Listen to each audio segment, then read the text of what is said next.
When first thought, submit spirit to form matter. Our celestial humanity arrives, awakening from the dream, an inception of our reality. So we live, we love, and then there is music.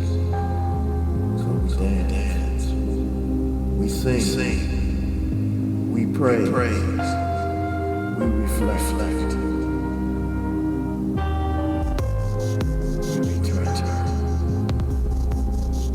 In the infinite in between, the now that was, faces dance in our dreams.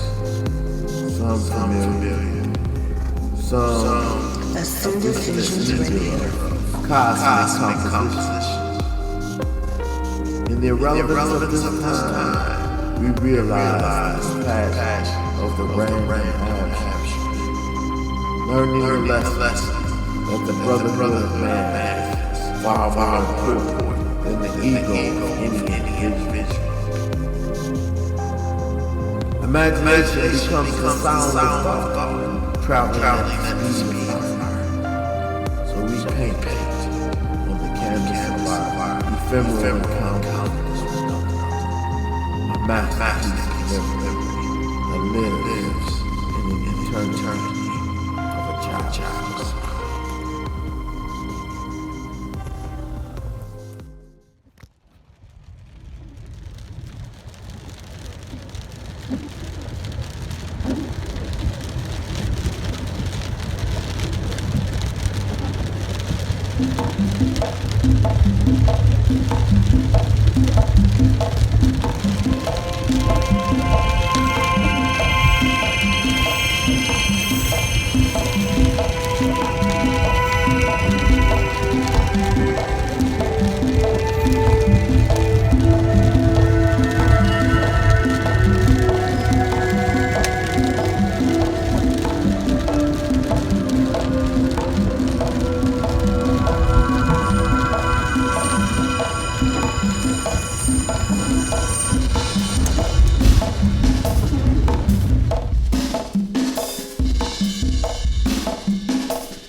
At times, I look to see who's looking in. Speech in mute to oppression, seeing cosmos deemed, tuned through thoughts like a G-scale, formed in resolutions of inertial causation. Intuition non-precocious, to not speak ether like the shoes of the fisherman's wife. Often pondering the moon and stars on my shoulders to move suns like miles towards their inner azimuths. So I cannot ever deny the canon of the Church of St. John, where monk's dream became a Zebian, yet Spirilian, returning again unto the nothingness of the now, infinite, empty, embracing a love supreme.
Welcome to the 16th note. Ether Blue, how you feel? I feel good, you know. This is my space that I create in, you know. I was able to build this up over time. It's not much, it's real humble, but you know, it's where the magic happens, you know. And matter of fact, I was just about to create something from the hip, and you know, music as an idea is an endless creative journey, you know. And I've discovered that when I embraced upon the music, you know, I've been influenced by a lot of the greats, you know, Thelonious Monk, Herbie Hancock, John Coltrane, Miles Davis, Max Roach, Art Blakey, Lee Morgan, Miles Davis, I think I said Miles Davis, Sonny Rollins,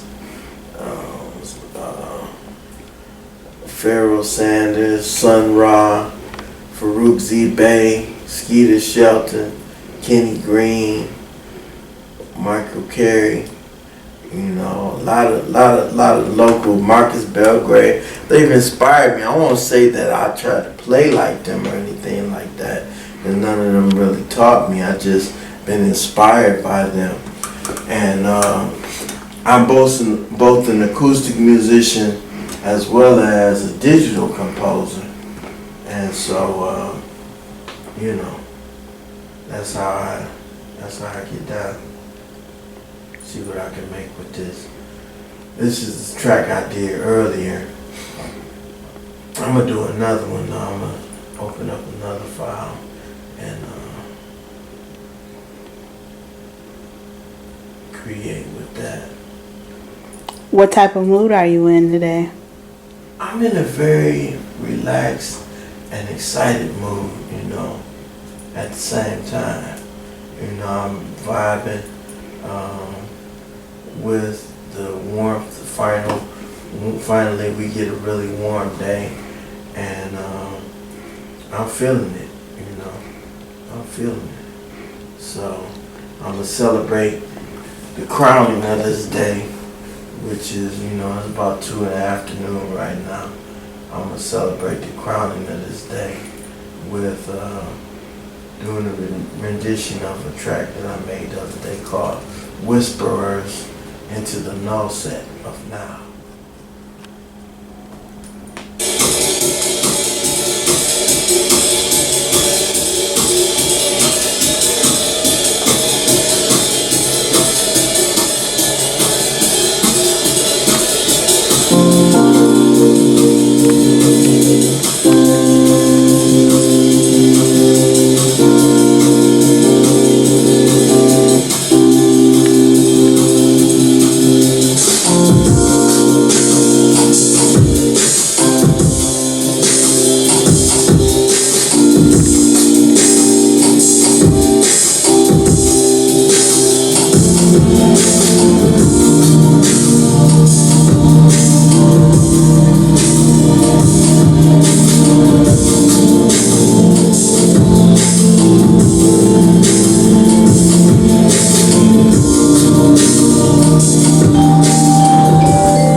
The world is unresting, urging humanity to take up arms, defend their freedom. Arms of Kemet, true to my eye. And as the light shineth, weapons of mass construction build on the principles of love, intuition, freedom, energy, raising our collective frequency to a higher power to receive the destinies of time. The scrolls you will receive will aid you in the perception of new realities, harmonizing elementals, ether, air, water, fire, earth, to see beyond oblivion.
That was awesome. Thank you.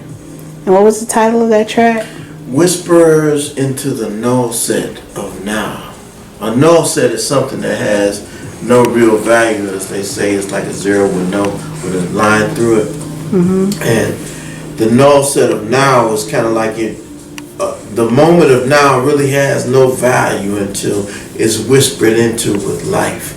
You have to take every moment and breathe life into it for your own benefit and others.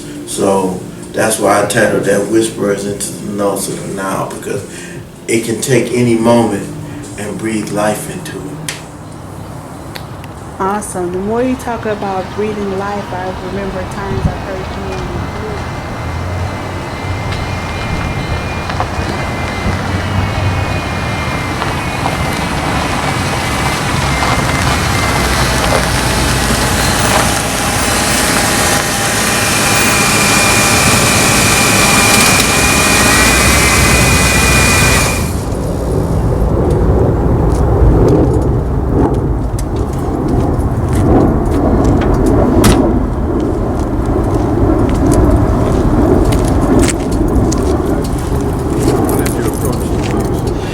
Like when you sit down in the studio to play, do you already have an idea in mind what you want to do, or? No, it's all improvisational.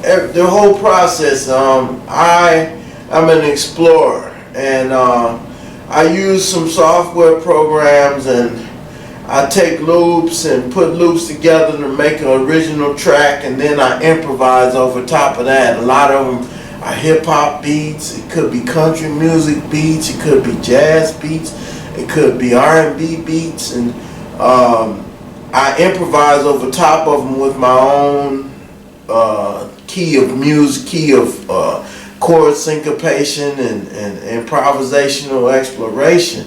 And I just pour my emotion into the music for, what I need, because this is my therapy, this is my healing, this is what I do every day when I come home from work, or if I had a good day or a bad day or whatever. I like to express it at the end of the day with a song or something, and I put it in music, and sometimes I share it with the world. I might go live on Facebook or something just for GP, just for anybody else out there who might want or need to hear it. You know, I don't necessarily be looking for, you know, views or likes, but I just do it so in case somebody else enjoys it as well, they'll be able to listen to it and have a good time with it, because I think it's therapeutic.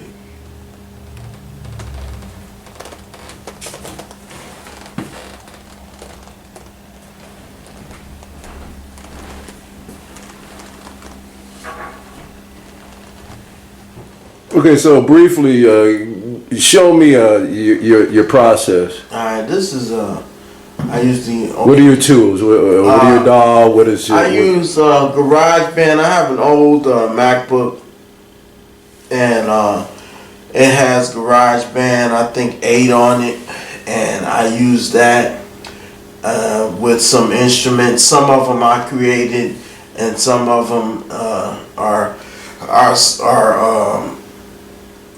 come with the program, are default.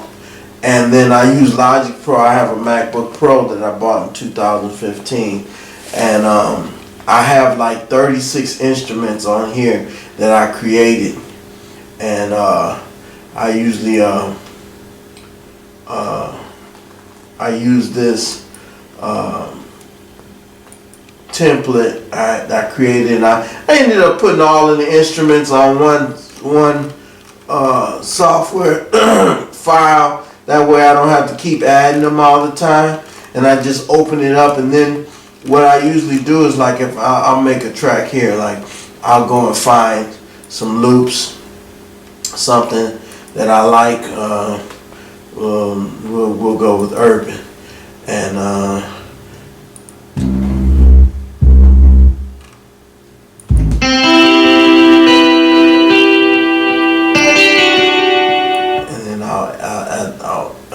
add stuff to it and build it from there.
Ether Blue. Yeah.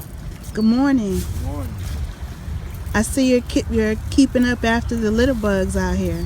Yeah, they got the park real nice now, so it's like, you know, when you're out here, you gotta try to keep it straight, at least when you're around the area, because somebody might come behind you.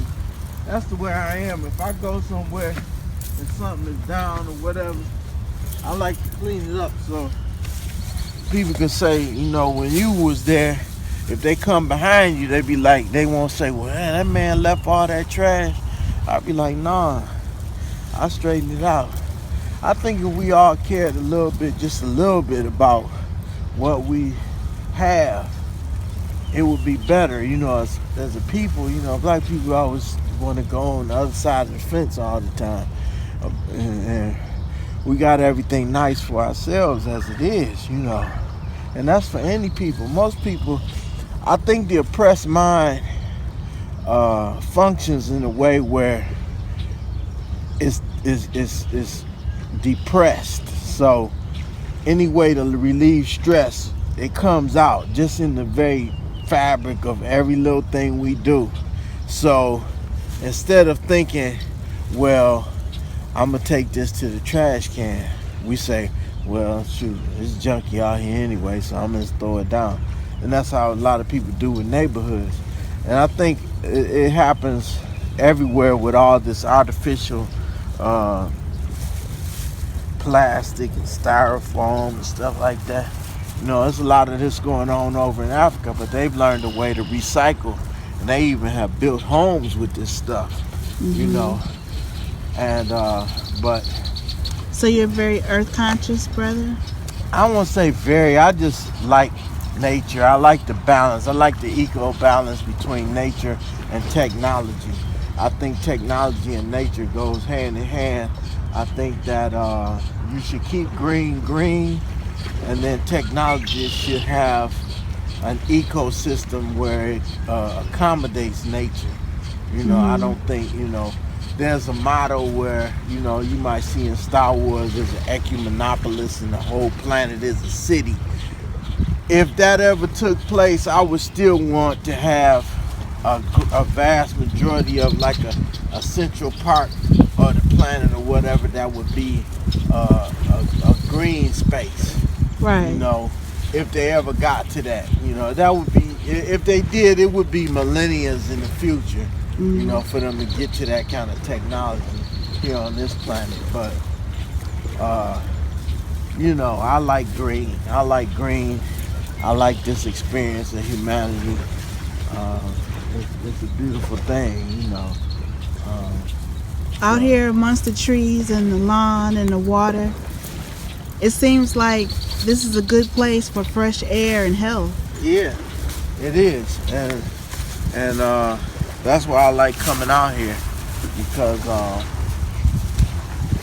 it allows you to clear your mind and see things clearly, focus on positive and peaceful things, you know, and everything to me is music, you know. If you listen to these waves crashing against the shore, those are notes of a song. It's notes of a celestial song, and it's been written for centuries and eons, you know, the noises and sounds of nature. And I like to capture that in a different way when I make my music sometimes. Sometimes I like to embellish it with a lot of electronic sounds that will get you to think about, when you hear it, you think about nature, you know, faraway places, distant realms, planets that are all natural and have the eco balance that I'm talking about. I hear a love for science fiction in your discovery of the earth and nature. How does science fiction play into your music? Well,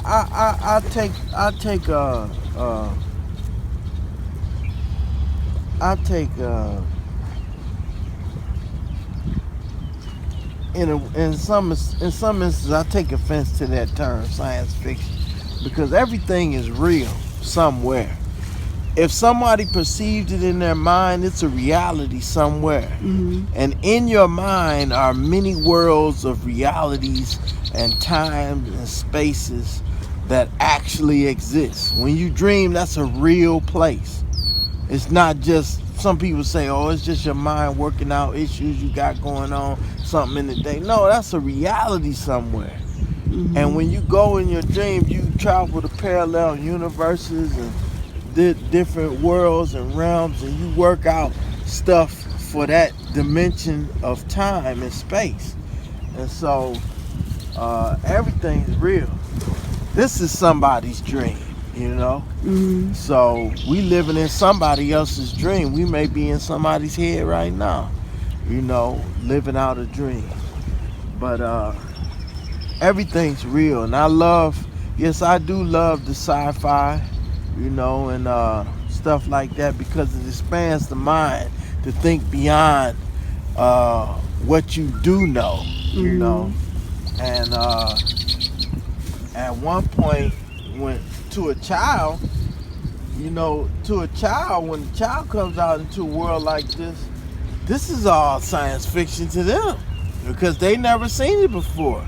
You know, they look at these birds and trees and stuff and all this life. They've been in their mama's womb for all that time. So when they come out and they see all this, they're like, whoa, I dreamed about this.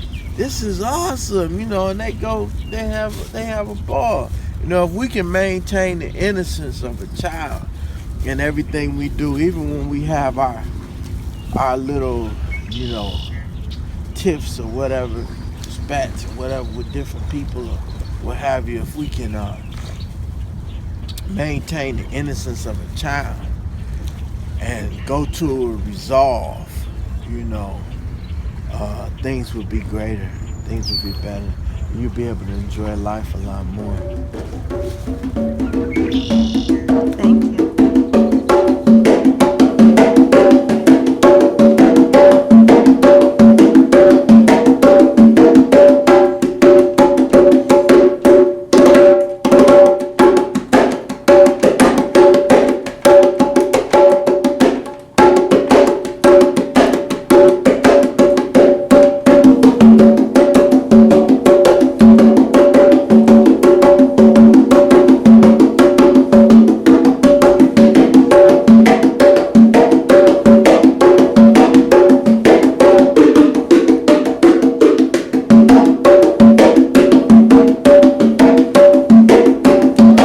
Tell me about how did drums introduce themselves into your musical experience? Well, this particular drum right here, this Matador, I bought from a brother named Ife Best.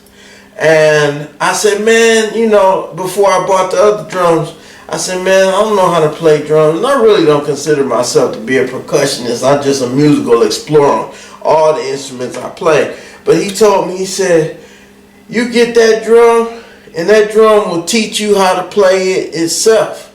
He said, just listen to it. It'll tell you. And so that's what I did. And so being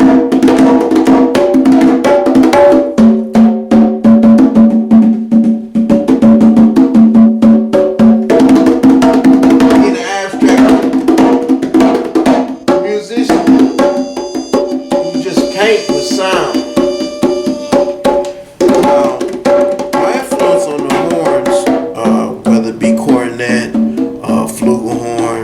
Trumpet or pocket trumpet. Primarily it's Miles Davis's sound. That's why I use the mute. This is a rhombicated mute. It's beat up, but that's from the many gigs or whatever that I've done with it, poetry spots and whatnot. I started out playing trumpet. I used to do an air band with my poetry. You know, I used to read a poem and I used to be like, doo doo dee dee dee doo dee, and I said, you know, I want to play a trumpet for real. So basically what I did is I went to the pawn shop and I found a trumpet and I bought one and I just started teaching myself how to play.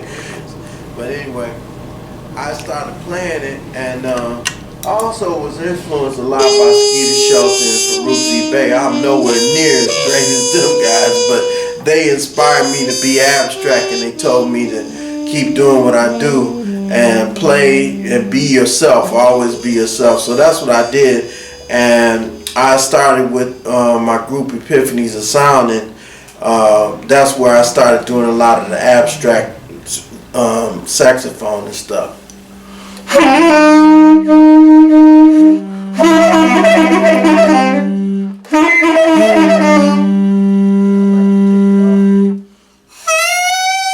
My conch shell. It's my mother's conch shell. She used to have at the house. I got her just before she passed, and I use this a lot in my openings, sometimes with some of my songs and tracks and whatnot, my abstract tracks. So one of my other personas, and this is I didn't know I could play it, you know, and it kind of brings me into the spirit, you know. So that's what I use it for.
Think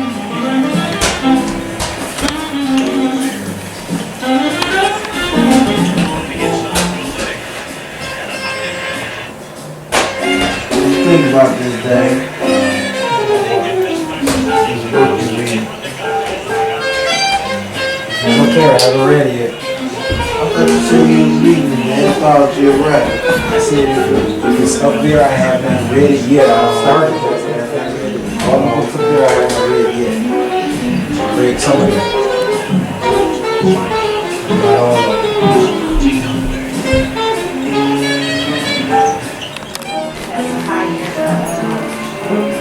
Visitation Thursday. So she not even here and not one out. Yeah, no, they have me sharing like I saw her.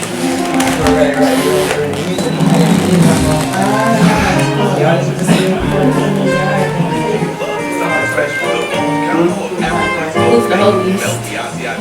I know I'm a heathen, so they get prayer. God, we thank you for this day. We thank you for family. We thank you for friends. We thank you for the food that we're about to receive.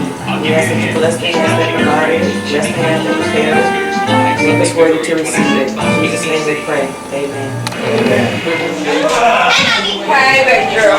She bought everything under the sun to get rid of Take your coats and gloves and stuff off. We don't lose them. Come here, Lil. Huh?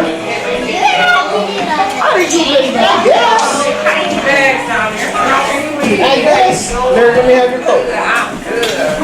Here. Grab me, hand me. Put it all together. We'll put it over here. So when you go, you know right where it is.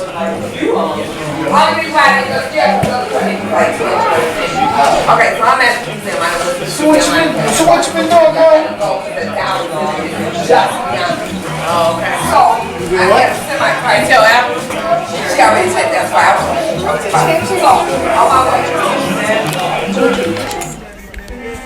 Every first Sunday is family dinner together.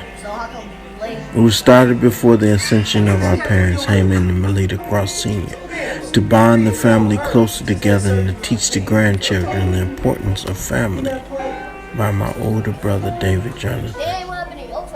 This is the key to Aether's vibrational harmony, for if it were not for family, the balance could not be. As the last of 11, I know how important family is. It is the key to transcend all of life's struggles and critical to the endeavors of enjoying it. A strong family is like a deep anchored ship in a storm, or the mainsail hoisted to traverse the plains. It is the very fabric of the divine quilt stitched together with the love of countless generations. What'd you say? You said, yeah, what happened? Everything you hit on? So like, which one? Okay, the wall. All right. Okay. Yeah, so the wall is a place where I literally from my brain onto the walls. It's like any artist. Every artist has their medium. So painters have paint, sculptors have their clay and marble or whatever. I have words, loving words specifically. And so the wall is a place where I dream, I curate, I manifest, and whatever is going on in my universe, it lands. And actually Blue was here and we talked about the wall. We talk about the wall a lot, and it's not any different from hieroglyphics. And that's where he and I connect. I was one that was not told or taught about the Kemetic philosophies and histories. That was not part of my language.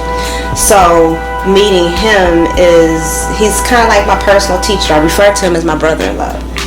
And he teaches me a lot, and we connect on several different levels, but one is definitely that cosmic connection. My brother-in-law teaches me so that I can cure myself from my cultural amnesia. And so that's what this is referring to, the cultural amnesia, the remembering of who I am and why I am here, why each of us are here, and that remembering peace and calm and knowing that God's got this.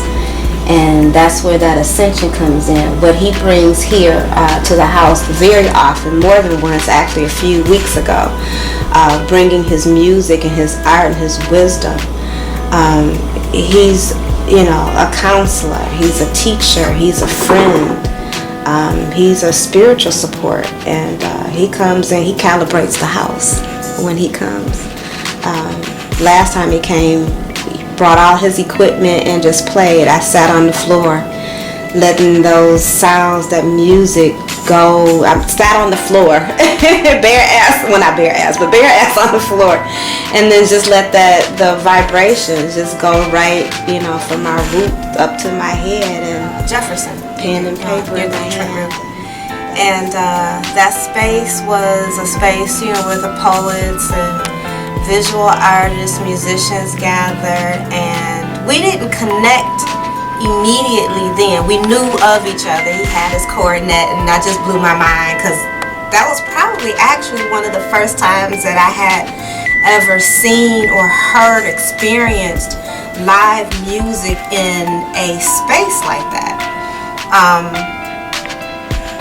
where the music is just accessible, fast forward to us, crossing paths through Broadside Lotus Press and being on the same stage or in the same lineup reading poetry. And ran into each other again down at Red Door Digital. We're all in the North End, so North End is just, the spot. It was just something. There's always a magnetism, when you know somebody, you love somebody, and have an appreciation for them, you're always going to circle back around. So every time we circle around, we get closer and closer. So here we are, last year, 2016, and me doing Hip and Zen in the North End, and live home concerts and author talks and such. And I was like, hey, come on through. So he comes through, and he brings his cornet. He sits in. He's real quiet, laid back. That same time period, though, my mom had come over. She said, well, you don't have any art in the walls. We gotta fix this. So I go over, hang out at Blues House one day, and he's got all his artwork. And I'm like, wow. So he brings his artwork here. And now here's where like a couple of interconnections come in. We have a love. I have an appreciation for his music. We have a definite love for words. Huge logophiles, he and I are. Cosmic minded, he has the language, and both of us have this feelings, empathic history. We have the strong connection. We have also a deep interest in psychology, and sociology and anthropology and everything. So all that fused together, me needing art on the walls, and what perfection it was for him to be an artist that says, hey, I've got some art for you. So it's actually for sale, but however, I'm holding on to it until somebody else sees that it's valuable for them as well. But what it is about the art, and I'm very 3-year-old when it comes to art, the colors and the shapes, and there's such a vibrance to this, and he brought the work here, and it literally changed. It created a shift in the house. This room is where he's also performed as well. We have this thing with what other people call depression, clinical depression, schizophrenia, depression.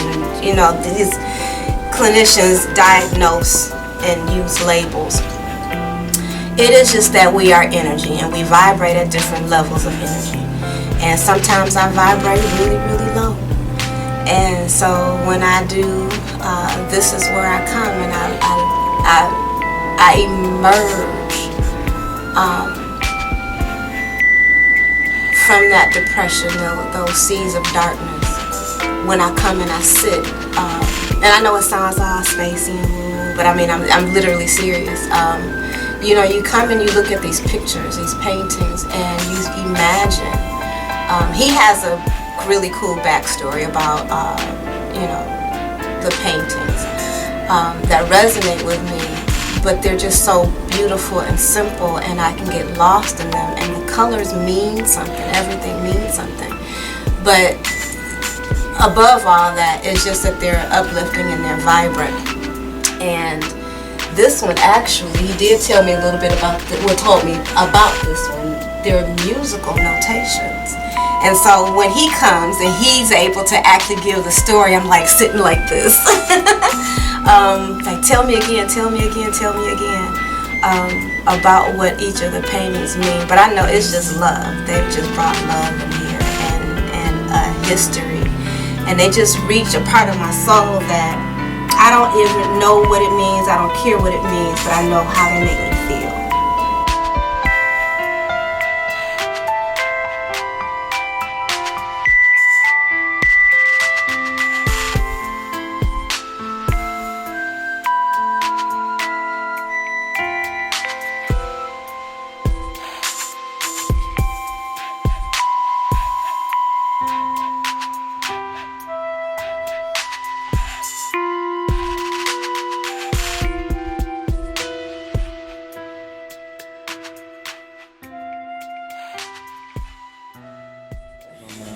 Oh, okay. My name is Katrina Muhammad, and I've known Bilal. Let me see. Okay, I first met Bilal at Burt's Eastern Market, and it was a poetry night that I was giving there, and I remember. I believe he had his drums then. I'm not for sure. He always carried his drums. It seems like I remember that. And I remember him accompanying me and other poets with his drums, and it was so nice. And I just remembered that. And I don't know if I said something to Bilal that first night that I met him and saw that, or if it was the next poetry. And I think it was on a Sunday, because Burt's was allowing me to do poetry night on a Sunday. It may have been that first time or maybe the second. But I knew I had to say something to him because I had never heard anyone so talented before in the drums. And it just created a whole new energy to the poetry night that we didn't have. And it was like the missing link, And then in addition to that, his poetry was so well written that it just gave you an emotion, So I said, I need to talk to him. And I remember introducing myself, and I remember him introducing himself, and I just came right out with it. I need a host of the show, and you're really good, and I would really like for you to be the host of this poetry night on Sunday. And he said yes. And I was so excited because you ever get that feeling when you meet somebody and you just know, I'm going to like this person and we're going to get along? That's how I felt instantly with Bilal. He was so easygoing, and he was very pleasant and kind. And I didn't know at that time his training, having been an FOI and a Nation and all that. I didn't know any of that. I just knew he was an artist, he was a drummer, really liked this guy. And so that's how it began. He was the host of my Sunday poetry night. And it was a great show, and it was a great run. We did it for a while. Maybe it was maybe a year before the gallery, getting the gallery. Who Bilal is to me personally is he's a brother, first and foremost. Like literally my brother. I don't have any brothers. I'm an only child, but I feel like out of all the friends I've had, or just men I've met in passing or what have you, or even my family members, like cousins, I feel like Bilal is my brother, my spiritual brother and real brother.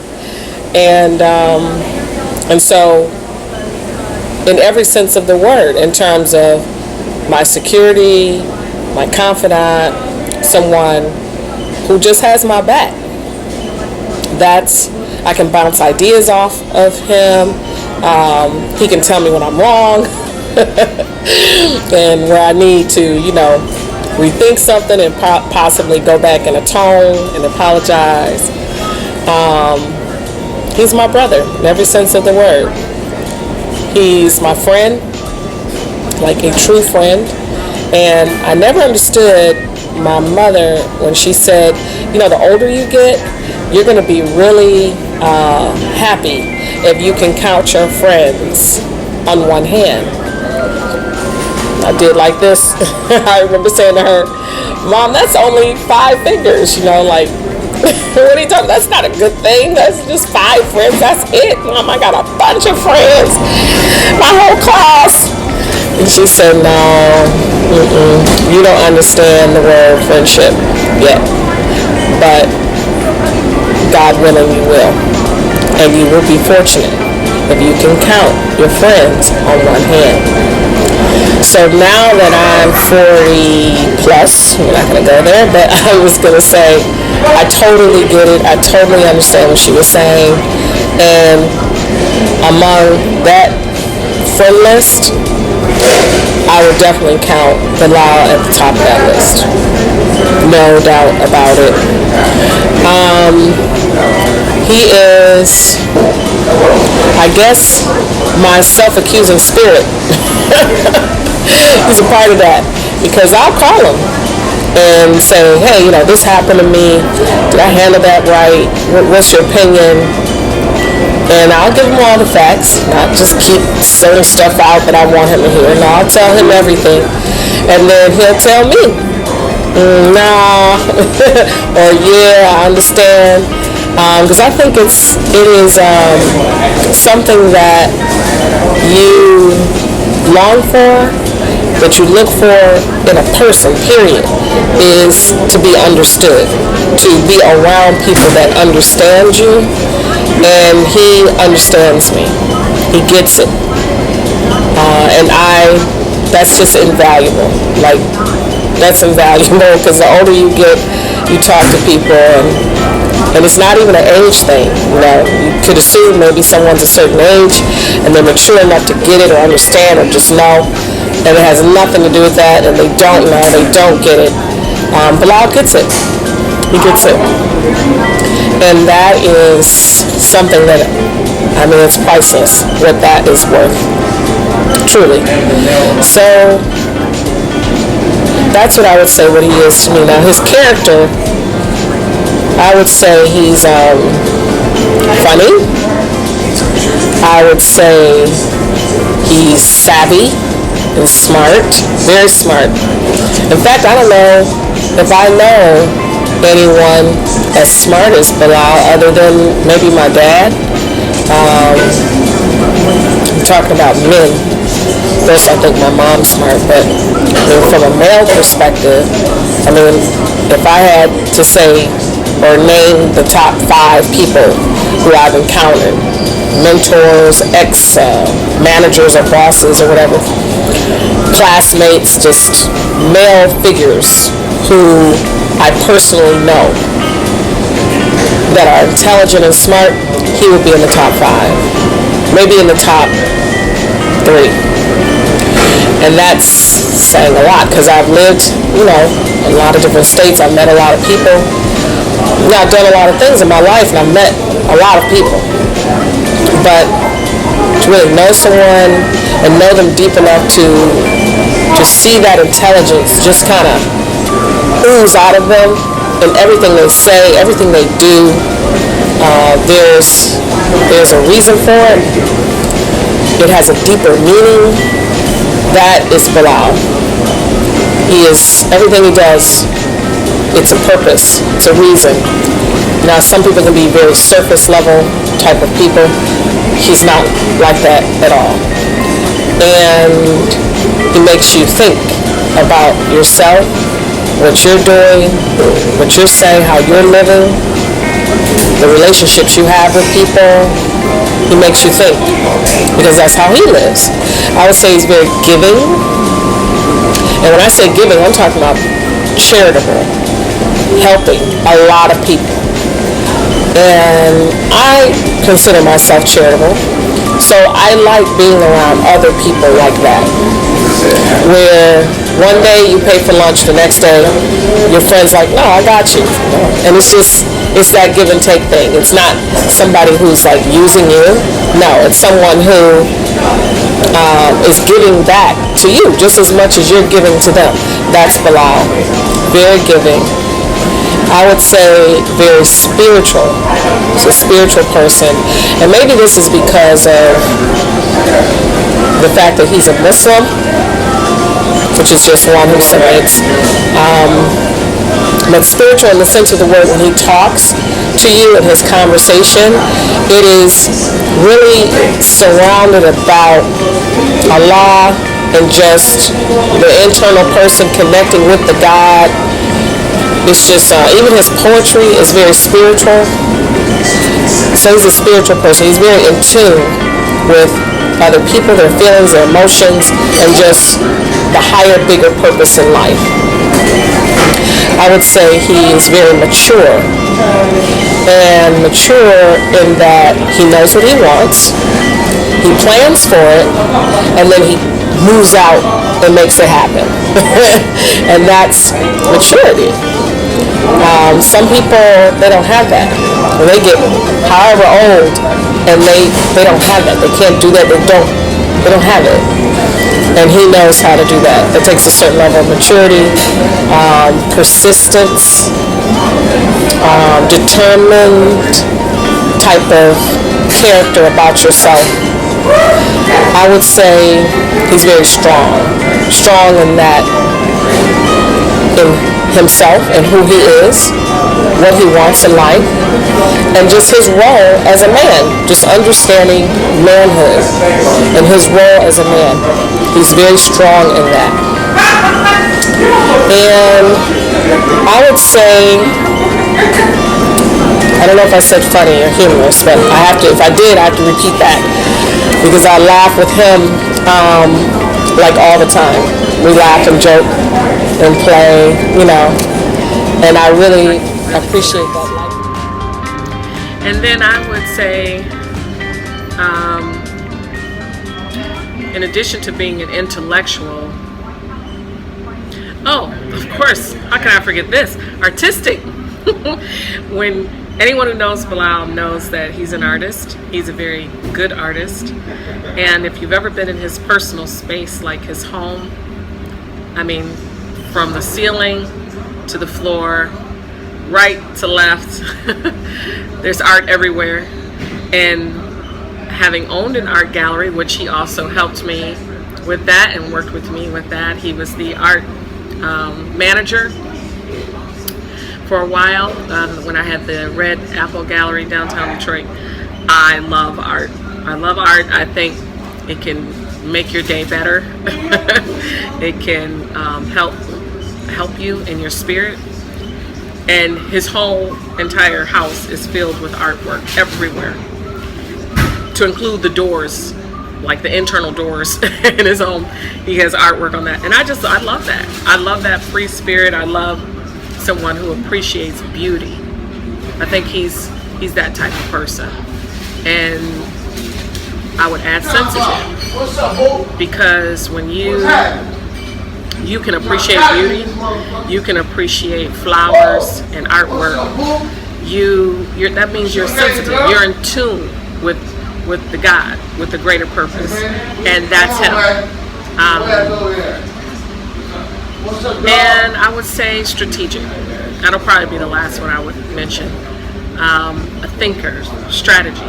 I'm not sure if he knows how to play chess. He probably does, but chess players, they're thinking several moves ahead of the actual move that they're about to do, and so it's really a thinking game.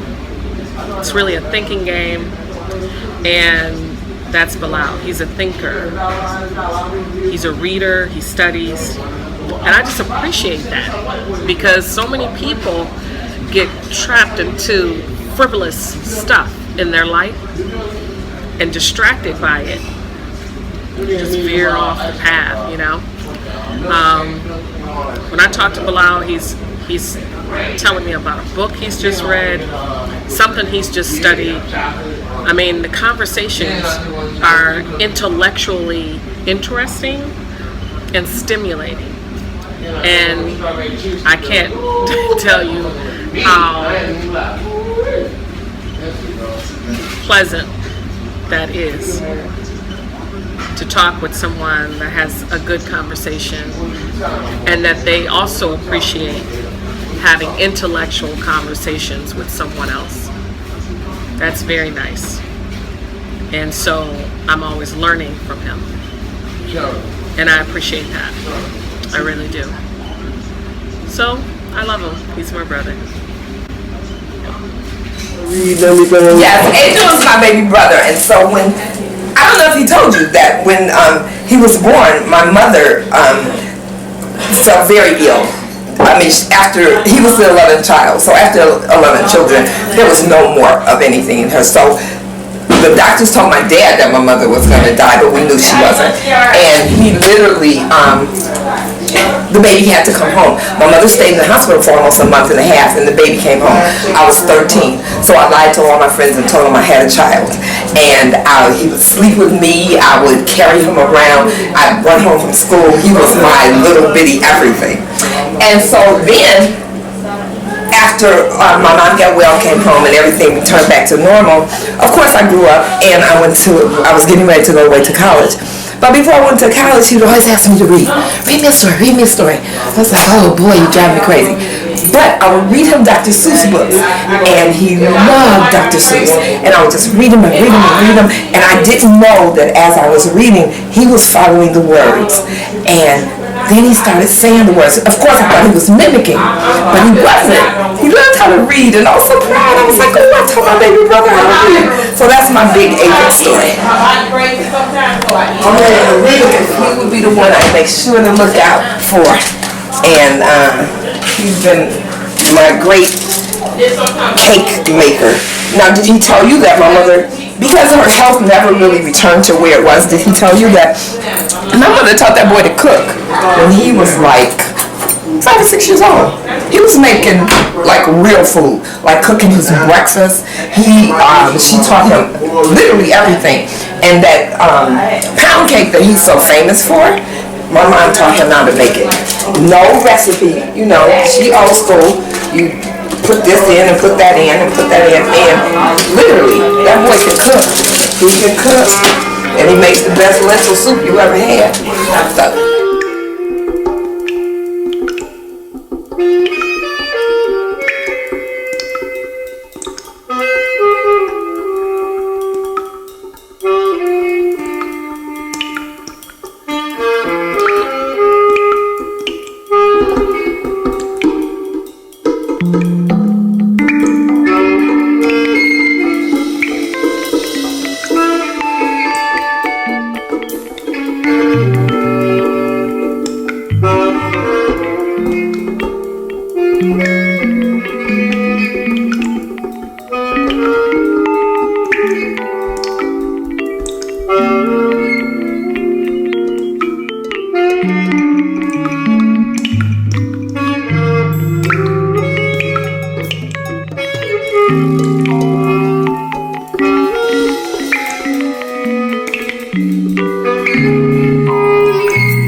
I am perfected by my imperfections, for one does not attain to perfection by being perfect.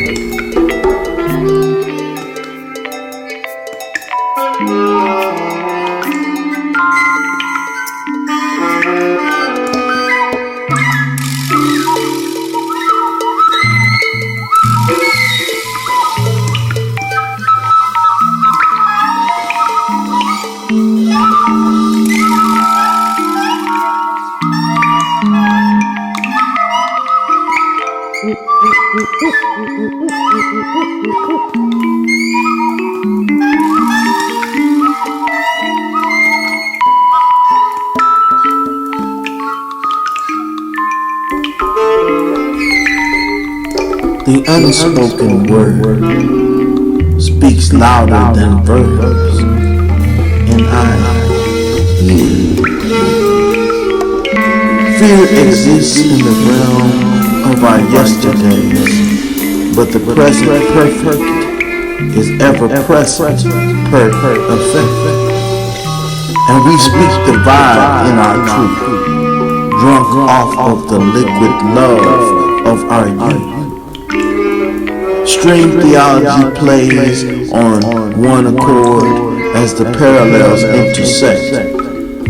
Perpetual spirituality, transcending the paradox.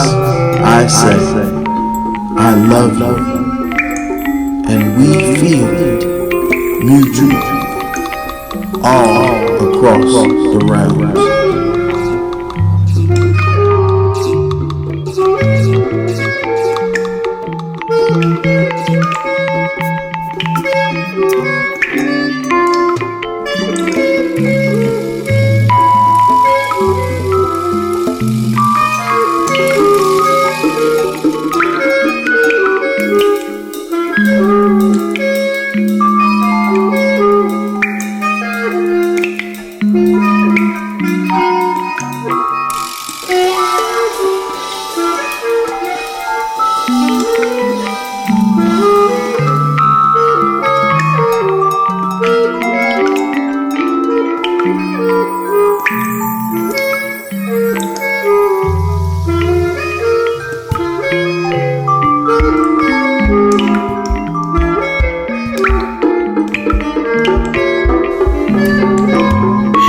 Like the rain falling down on her skin, dripping on the window panes. So I indulge the essence of her rose until she blossomed into a bouquet where I would find her in the afterlife. Come forth by day, my king, she summoned, and I sipped the goddess nectar in the rain, and she emerged a butterfly, beautiful, black, blues, and I listened to hear her song, hypnotic melody, intoxicating rain, silence, a kiss, bliss.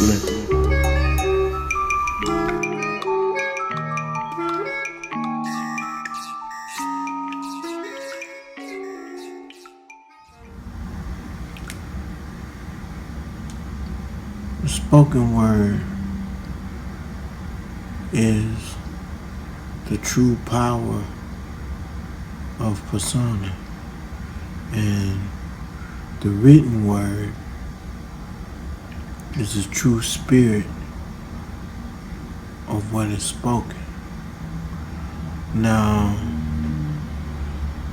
words have power, especially when you spell them.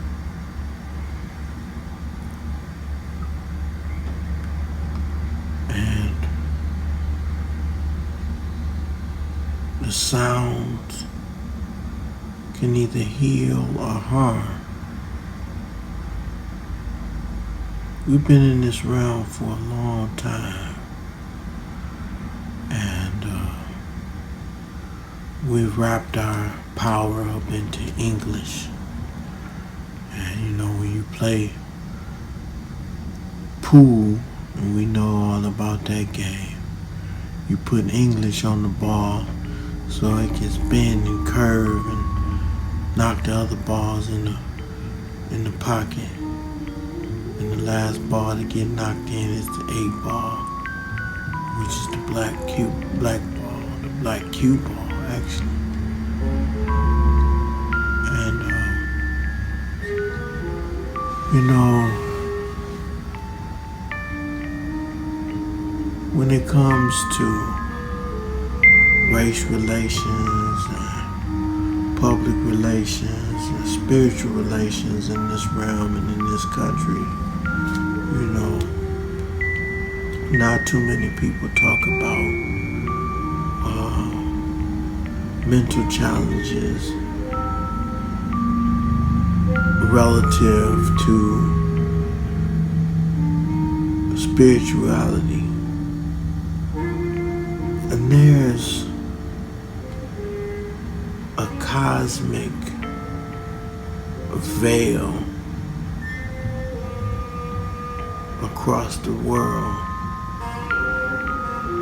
that keeps us wrapped up in our humanity, you know. And it's all about emotions and feelings, and people react to emotions, and they react based off of what they feel or how somebody made them feel. There's those that have empathy who can understand how you feel and actually feel how you feel. But emotion being energy and motion has to be controlled. It can't be wild energy and motion. It can't be wild energy and motion because that leads to chaos. Chaos is a good thing when you're creating because you can take a lot of things and put them all together and form a whole or form some kind of order out of it. That was how things started. But chaos is not good when you already have some type of order to things. And, you know, poetry is unlimited and it is limited. You know, the spoken word, thoughts transcribed into words, abstracted into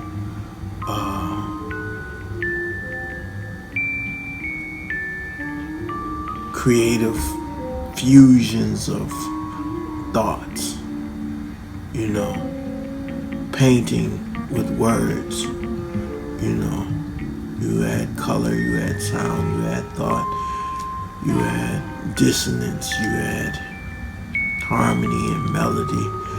It leads all to the same thing in music because the sound of somebody's voice is what we long for and what we will long for when we enter the dark. The power of someone to call us forth from the realm of darkness. And this could be your thoughts, or it could actually be a dark place.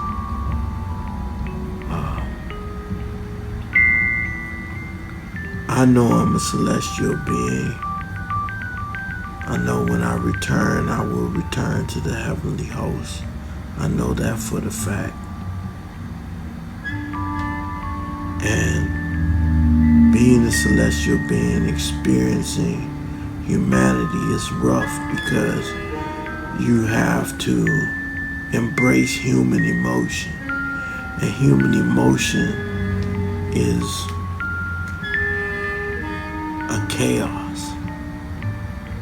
It's a cacophony of all the types of energies that swirl around in synapses and neuronic firings in the brain. And if you could symphonize all of that in an instrument, everybody needs to pick up an instrument so that we could play the orchestra of human harmony. If everybody picked up an instrument, if everybody wrote poems, if everybody painted on canvases, at some point in their life and contributed to the continuum of the peace spirit that's in music, art, and poetry, everybody would be happy. What I want to talk about is how I feel about women and why it's so important. You know, this is my requiem for a rose, if you will. Don't mean to be cliche, but this is my requirement for how I feel about it. I think it is a divine tragedy when men disrespect, abuse women and use them and kill them, rape them, all this stuff. It's a divine tragedy, you know. Here it is, the portals, those who possess the portals of the holiest of holies, where all beings come into this realm from other realms to experience humanity. And the only thing I can think of that men that do that are, they're beasts. And I won't even disrespect the beast, because the beast respects their female for the most part. You know, there are exceptions of things that happen, but they know the importance. And there's been a lot of abuse and mistreatment, killings and rapes of women all throughout the centuries for a long time. It goes back to probably the Nephilim and fallen angels, and just time when everybody just thought they just need to take a woman, you know.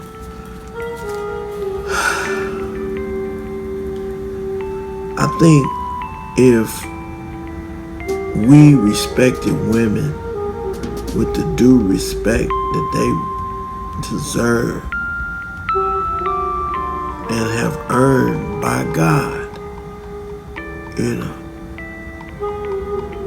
And a lot of people say, well, you know, God allows these things to happen. It's like, nah.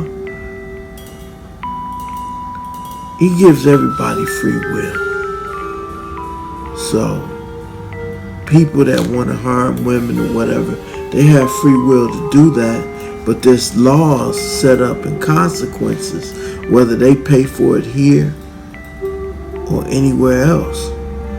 They will pay for it. And, you know, I think they are special,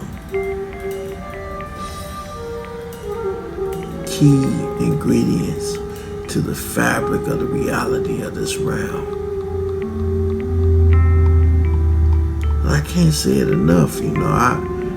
I've always had high regards when I was in my right mind, you know, for women. Yeah, the male ego gets in the way sometimes, and me, even with inanimate objects that have a female persona, I may fall off the wagon. And that's what we got to get, even when we talking about something, it doesn't do what we want, whether it's technology or whatever, and we rattle off and use the B word or whatever. We need to learn how to even not do that. It's so important, because it goes back to what I was saying about words. You speak it, it becomes that. Until we hold in high regard a female dog, then we will continue to suffer the maladies of our own tragic thought and denying ourselves the blessings of the Most High, the gift of woman that was given to us as men. We need to respect her, protect her, and lift her up so high. And we'll never see the end of the blessings of the Most High. The treasures we store is in the heaven of her heart. The treasures we store up should be in the heaven of her heart, so that she can give birth to the reality, the new reality of man here, now, and forevermore, all across the realms and the parallels, so we can transcend the paradox into paradise, and it will reverberate Not like dominoes falling, but like dominoes standing back up again in unison and connecting and uniting, creating a paradise across the realm. Otherwise, it's just a shuffle game of karmic debt that just shuffles all around from one person to another. Somebody does evil, and the other person does evil, and they die or whatever, get killed or whatever, and then it shuffles. It's a shuffle game, a shell game of dimensions.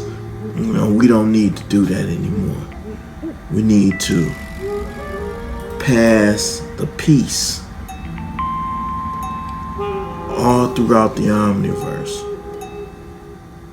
so that the true balance of the force will come.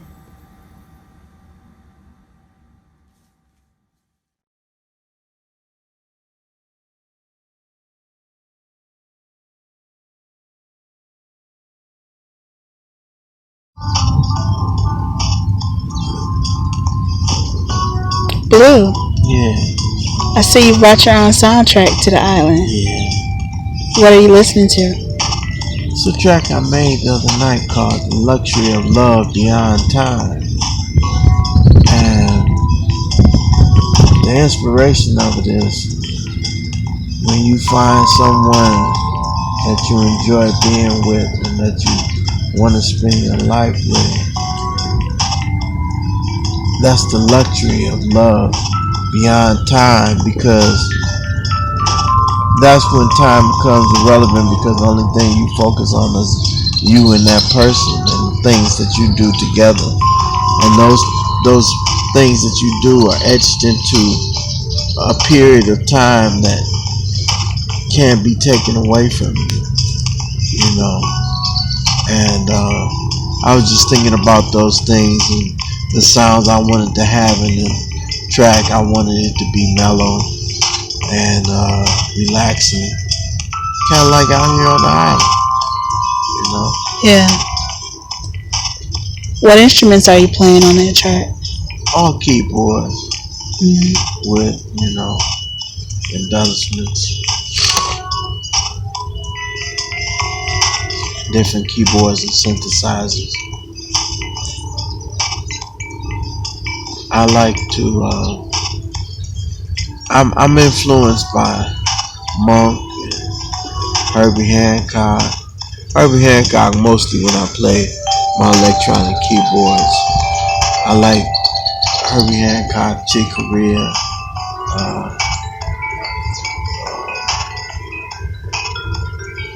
then the Vibes, Lionel Hampton.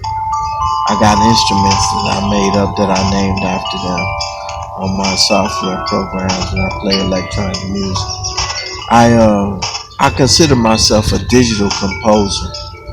You know, it's something new that I don't know if anybody's ever coined that phrase, but this is something that I do because it's when you have musical talent, musicianship with instruments and whatnot, and you take what's given in the software programs and you embellish it with your musical acumen, you know. Whether it be a drum track or a synth riff or something like that, you put it together and embellish it with your own accents of improvisation. Sounds good. Hi!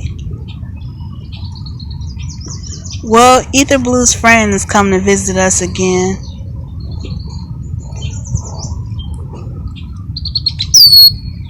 Hi!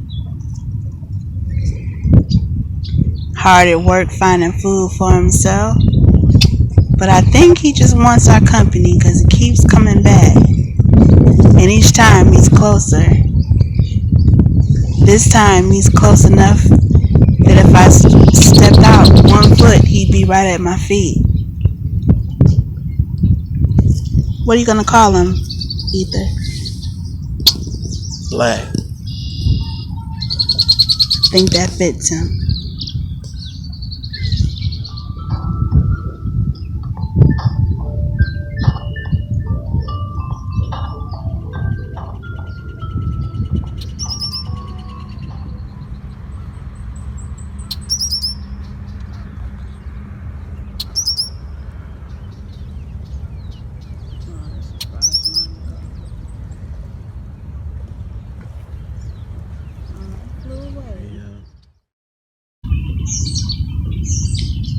So what do you get when you come out to the water in a park like this? What does it do for you? It's just peace, you know. I like to come out here when nobody else is out here because it's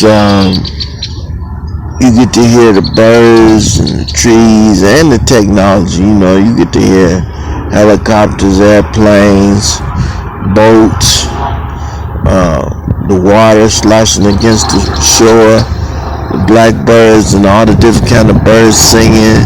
You might hear a woodpecker every now and then. Get to see all these squirrels and geese and all the animal life, you know, out here. You're an animal lover? Yeah, I love animals. I love animals. I like nature. Although I don't get out in it much, my neighborhood is natural like that. Even though it's in the middle of the city, we got rabbits, raccoons, possums, squirrels, black squirrels, gray squirrels, brown squirrels. Then all the feral animals, the feral cats, and we don't have too many stray dogs. You know, but I like nature. Nature is really peaceful. It's a really beautiful day out here today. What do you do being an inner city resident when the weather isn't nice enough to come out and enjoy a weather like this? Well, what I do when it's not nice, you know, I might stay inside and create some music, you know, and just think about different things. It's nice. What's your earliest memory of this park? When is the first time you can remember coming out here? Well, my earliest memory is I can't remember that back that far because I was a child, but I remember we used to come out to the giant slide, and families would be out here all the time. It's gotten back to being a family park again. It got wild and crazy for quite a few years. You know, a lot of the young people would be over the strip and they got wild and crazy. I won't say what stuff they was doing. You know, if you think wild and crazy youth, that's what they were doing. Right. You know, but it's gotten back to a family park where families can come out and have an outing and sit down and relax on the grass and have food and stuff like that. You know, it's really nice. I know how important family is to you. When you think about places like Belle Isle Park in your neighborhood and various places around the city, what are some of the family memories that stand out? Well, family members, we finally had our reunion here. We had a cross family reunion out here just before my mother passed back in 2000. It was either 2008. I don't know if my mother passed or was she still with us. I can't remember. I think she was still with us. I'm not sure. I don't think so. She might have just passed. But I can't remember. But it was really nice having family out here and whatnot. And I just like to come out here to meditate and, you know, get my head together. Think about the future of what the next move I'm gonna make, and really just to think about nothing sometimes, just to sit back and relax. It's a beautiful place to be to relax and meditate. Yeah. Thank you.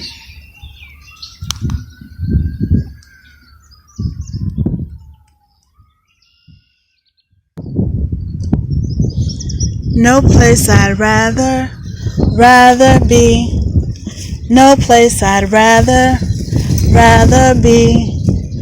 Out here on the island in the greens. No place I'd rather be. He's a naturalist. Respects the birds and the bees and the trees as much as he does human beings. He's an artist. Sees shades of blue and green. Something like a Miles Davis track when he looks in the leaves and the oceans and the lakes and the streams. No place I'd rather be than behind the lens seeing life through your eyes. There's nothing more precious than the surprise I get every time I hear a new emotion coming from his heart. He is the start and the end of each sentence I pen in a love poem. He is the middle and the nonsensical and the logical and the theological and the religious and everything I stroll. No place I'd rather be than writing poems. No place I'd rather be than cooking fish and grits in my home. Barefoot, happy, at peace, loving me. No place I'd rather be.